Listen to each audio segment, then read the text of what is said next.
Hi everyone, welcome to Harsha Trainings. In this video, we'll be discussing one of the important model in ages. Okay, look at the screen guys here. The ratio of the present ages of A and B is 4:5. After 5 years, there will be the ratio of 5:6. Find the present age of A is. Okay, first of all, I am going to traditional method guys. Okay, so the given information here, A is to B. A is to B. The ratio is how much? Age ratio is how much? 4:5. Their ages we don't know. Let x guys. Their ages we don't know. Let x.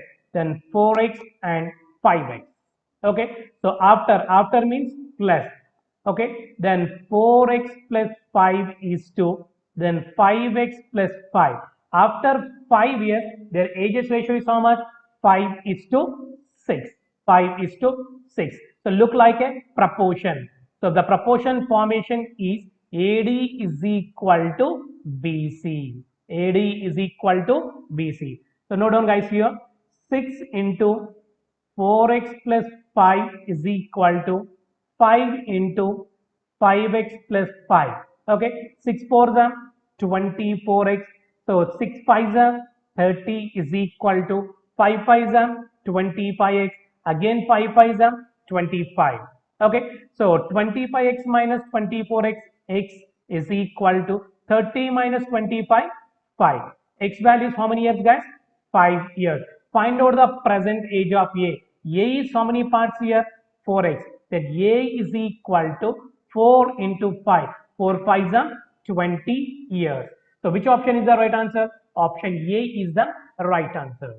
Okay, is it clear guys? So this is a traditional method. So but traditional method taking at least 2 to 3 minutes time, I think it's a waste of time. Then I'm going to option verification guys. Okay, so note down guys the given information. So A is to B, the age ratio is how much? 4:5. Okay, after 5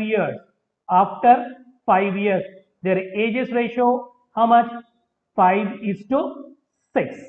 Find out the present age of A. Here A is how many parts? 4 parts. Okay, and after 5 years A is how many parts here? 5 parts. The first option is 20 years, second option is 30 years, and third option is 41 years, and fourth option is none. Okay, look at the screen guys here. The first option is 20. So 20 is a multiples of 4. Yes, 4 5 is 20. After 5 years, after means plus 20 plus 5, 25. So 25 is a multiples of 5. Yes, 5 5 is 25. That's why option A is the right answer. Is it clear guys, all of you? Okay, so check the second option. Option B, 30 years. So 30 is a multiples of 4? No. That's why option B is the wrong option. And move on to option 3. So option C. Option C is how much? 41. So 41 is a multiples of 4? No. That's why option C also wrong option. Then option A is the right answer. Is it clear guys? So A's present age is how many years? 20 years. Is it clear guys, all of you?